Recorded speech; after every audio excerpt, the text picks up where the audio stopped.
What happens when God's promise meets human weakness?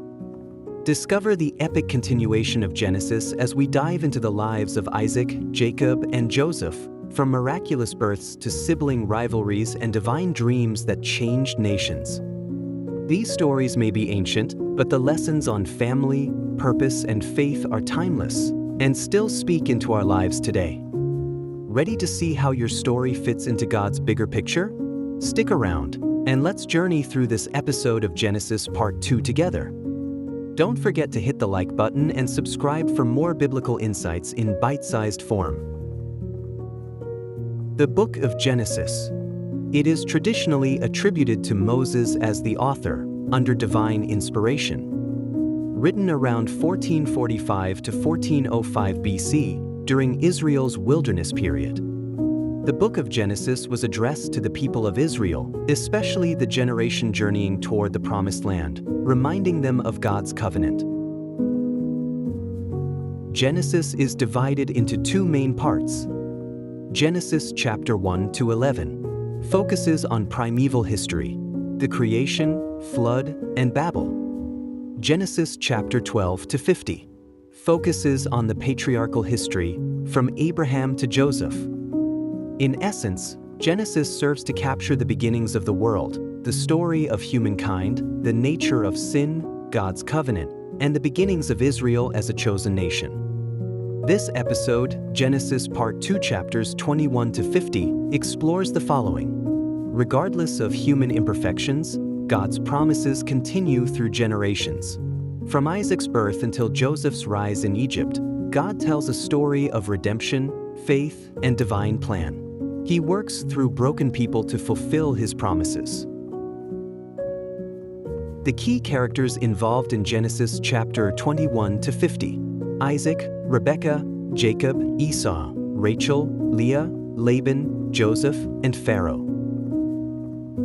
Section 1. Genesis chapter 21 to 25 verse 18. The birth of Isaac to Abraham's legacy. The laughter of fulfilled promises. After years of waiting and heartbreak, Sarah finally gave birth to Isaac, just as God had promised. Abraham was 100 years old, and Sarah's laughter turned from disbelief to joy. Isaac's name itself means he laughs. Once a woman who doubted, she now cradles the child of the covenant, a living testament to God's faithfulness. But this moment of celebration also brought conflict. Sarah saw Ishmael, the son of Hagar, mocking Isaac, and demanded that Abraham send Hagar and her son away. Though distressed, Abraham obeyed God, who reassured him that Ishmael would also become a great nation. Hagar and Ishmael wandered in the desert, nearly dying of thirst, until God opened her eyes to a well. He was with the boy, and Ishmael grew up in the wilderness, becoming the father of a nation. The story reminds us that God keeps His promises and provides even in rejection and hardship. Abraham's ultimate test. God tested Abraham by asking him to sacrifice his beloved son, Isaac, on Mount Moriah. This isn't just any son. Isaac is the child of the promise, the one through whom God vowed to build a nation. Yet Abraham obeys without hesitation, journeying to Mount Moriah with wood, fire, and a heavy heart. As Isaac innocently asks, "Father, where is the lamb for the sacrifice?" Abraham's reply, "God Himself will provide the lamb," becomes one of the Bible's most profound declarations of faith. With a trembling heart, Abraham bound Isaac and raised the knife, but at the last moment, an angel intervenes and stopped him. Abraham spots a ram caught in a nearby bush became the substitute sacrifice. Abraham named the place Yahweh-Yireh, the Lord will provide. This event foreshadows the sacrificial love of God and invites us to trust Him fully, even when the path is unclear. He doesn't demand blind cruelty, but tests hearts to reveal unwavering trust. The ram substitution also whispers of a future sacrifice, Jesus, the true Lamb God would provide. Abraham's final days. After Sarah's death at the age of 127, Abraham mourned deeply and purchased the cave of Machpelah as a family burial site. establishing the first piece of promised land legally owned by his descendants. Abraham then sent his servant on a mission to find a wife for Isaac. Through prayer and divine guidance, the servant met Rebekah, whose hospitality confirmed her as God's chosen one. Isaac married Rebekah, and she comforted him after his mother's death. Eventually, Abraham passed away at 175 years old, full of years and faith. Isaac and Ishmael came together to bury him next to Sarah. The narrative closes with the lineage of Ishmael, showing God's promise to make him into a great nation was also fulfilled. What are the key takeaways from Genesis 21 to 25 verse 18? The lesson learned from the story of Isaac's birth, Abraham's test, and his legacy. God's promises may delay but never fail, and his promises are never late. Isaac's birth proves God works on his perfect timeline. Faith requires surrender without reservation. Abraham trusted God with his most precious gift, Isaac.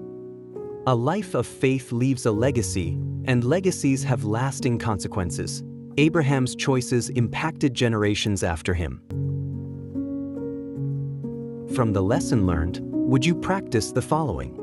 Wait actively and be patient when waiting for God's promises. Always prepare for them, even when they seem impossible. He fulfills promises in ways we can't predict. Trust God's provision, even when His ways seem unclear. He often provides at the last moment. Choose reconciliation. Break cycles of family conflict. Keep the next generation in mind as you live today. Am I willing to trust God enough to give up what I hold closest to my heart? Key verses from the book of Genesis 21 to 25 verse 18. Genesis 21 verse 1. Now the Lord was gracious to Sarah as he had said, and the Lord did for Sarah what he had promised. Genesis 22 verse 12. Do not lay a hand on the boy, he said. Now I know that you fear God, because you have not withheld from me your son, your only son. Genesis 24 verse 27. Praise be to the Lord, who has not abandoned his kindness and faithfulness to my master.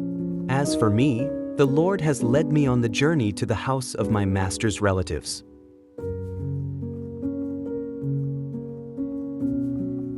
Section 2, Genesis chapter 25 verse 19 to chapter 36. Jacob's deception and divine destiny.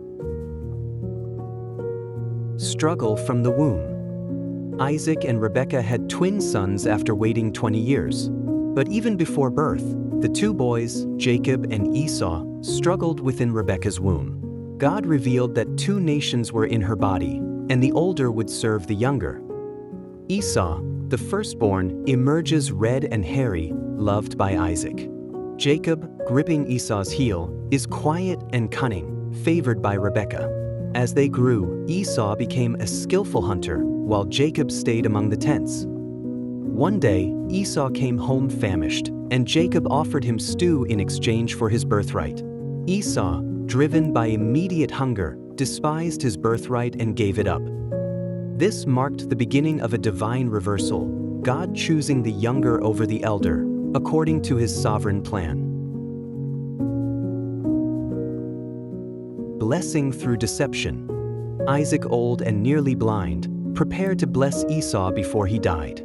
But Rebekah, favoring Jacob, orchestrated a plan for Jacob to disguise himself as Esau. Jacob wore Esau's clothes and goat skins on his hands and neck to imitate his brother. Isaac, though suspicious, was convinced by the smell and feel of Jacob. He unknowingly blessed Jacob with the covenantal promise of prosperity, dominion, and God's favor. When Esau discovered the deception, he wept bitterly and begged for a blessing. Isaac had none of the firstborn blessing left to give. Esau vowed revenge, and Rebekah, fearing for Jacob's life, sent him away to her brother Laban. Despite the method, God's sovereign will was accomplished. Jacob, not Esau, carried the covenant forward. Heaven's ladder. Fleeing from Esau's wrath, Jacob stopped for the night and laid his head on a stone. As he slept, he dreamed of a ladder reaching from earth to heaven, with angels ascending and descending. At the top stood the Lord, who confirmed the covenant he made with Abraham and Isaac, promising the land, descendants, and blessings through Jacob. When Jacob awoke, he was awestruck and said, "Surely the Lord is in this place, and I was not aware of it." He named the place Bethel, House of God. Jacob made a vow to follow God if he would protect and provide for him on his journey. This moment transforms him from a fugitive to a covenant heir and marks his personal encounter with the God of his fathers, a turning point in his spiritual journey. What are the key takeaways from Genesis chapter 25 verse 19 to chapter 36? Lessons learned from the story of Jacob's deception and his divine destiny. God's purpose surpasses human tradition. He chose Jacob over Esau to fulfill his promise. God works even through flawed people and messy choices. His plan isn't derailed by deception. Personal encounters with God change our direction. Jacob's dream marked a spiritual milestone. Practical application from the lesson learned. Trust God's timing and justice, even when it defies expectations. He repurposes our mistakes for His glory. Avoid shortcuts or deception, even if the outcome seems right.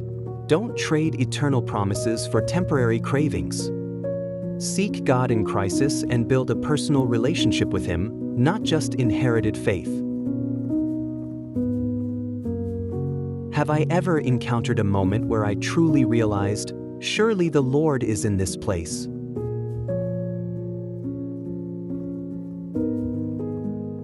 Key verses from Genesis chapter 25 verse 19 to chapter 36. Genesis 25 verse 23. 2 nations are in your womb, and the older will serve the younger. Genesis 28 verse 15. I am with you and will watch over you wherever you go. I will not leave you until I have done what I have promised you. Genesis 32 verse 28. Your name will no longer be Jacob, but Israel, because you have struggled with God and with humans and have overcome. Section 3, Genesis chapter 37 to 50. Joseph's suffering and sovereign redemption. From dreams to the pit. Joseph, the beloved son of Jacob and Rachel, was favored by his father, who gave him a richly ornamented robe. This favoritism stirred deep jealousy among his brothers, especially when Joseph shared dreams of his family bowing before him. One day, Jacob sent Joseph to check on his brothers in the fields. Seeing him from afar, they plotted against him. They stripped him of his robe and threw him into a pit. Instead of killing him, they sold him to Midianite traders, who took him to Egypt. To cover their crime, they dipped his robe in goat's blood and presented it to Jacob, who believed Joseph was devoured by a wild animal. Meanwhile, Joseph was sold to Potiphar, an official of Pharaoh. From prison to palace. Though wrongfully accused by Potiphar's wife and imprisoned in Egypt, Joseph remained faithful, and God was with him. In prison, he interpreted dreams for Pharaoh's cupbearer and baker, one restored, one executed. 2 years later, Pharaoh himself had troubling dreams of fat cows devoured by gaunt ones, which no one could interpret. The restored cupbearer remembered Joseph, who was then summoned to Pharaoh. With God's help, Joseph interpreted the dreams. 7 years of abundance followed by 7 years of famine. Impressed by his wisdom and spirit, Pharaoh appointed Joseph as second in command over Egypt. Joseph stored grain during the good years, preparing the nation to survive the famine. It's the time when God turned Joseph's suffering into preparation for leadership and salvation. Reconciliation in Egypt. During the famine, Jacob sent his sons to Egypt for food, not knowing Joseph ruled the land. Joseph recognized his brothers but didn't reveal himself immediately. Through a series of tests, including returning their silver and detaining Benjamin, Joseph saw his brothers' hearts had changed. Overcome with emotion, Joseph revealed his identity in tears, saying, "What you meant for evil, God meant for good." He forgave them and invited the whole family to live in Egypt. Pharaoh welcomed them and gave them land in Goshen. Jacob, joyful and relieved, met Joseph again and blessed Pharaoh. Before his death, Jacob blessed Joseph's sons, giving prophetic insights into each one's future. Joseph later reassured his brothers, reminding them that God was sovereign even in their past pain. What are the key takeaways from Genesis chapter 37 to 50? Lessons learned from the story of Joseph's suffering and sovereign redemption. God can turn betrayal into blessing. He wastes nothing. Betrayal, prison, and power all serve his plan. Faithfulness in hardship prepares us for God's promotion. Joseph's integrity in Potiphar's house or prison bore fruit. Forgiveness brings healing and restoration. It breaks cycles of pain. Joseph's mercy reunited a broken family. Applying the lesson learned to daily life. Trust God's plan even when the path is painful or unclear. Maintain integrity and faith even when falsely accused or forgotten. Choose forgiveness and bless your enemies. It releases the past and opens doors for God's work. How can I look back at painful moments in my life and now see how God was working through them? Key verses from Genesis chapter 37 to 50. Genesis 39 verse 2. The Lord was with Joseph so that he prospered, even in slavery. Genesis 50 verse 20. You intended to harm me, but God intended it for good to accomplish what is now being done, the saving of many lives. Genesis 50 verse 24. God will surely come to your aid and take you up out of this land to the land he promised on oath to Abraham, Isaac, and Jacob. The story of Genesis ends not with despair, but with hope. Through betrayal, famine, and exile, God's hand never left his people.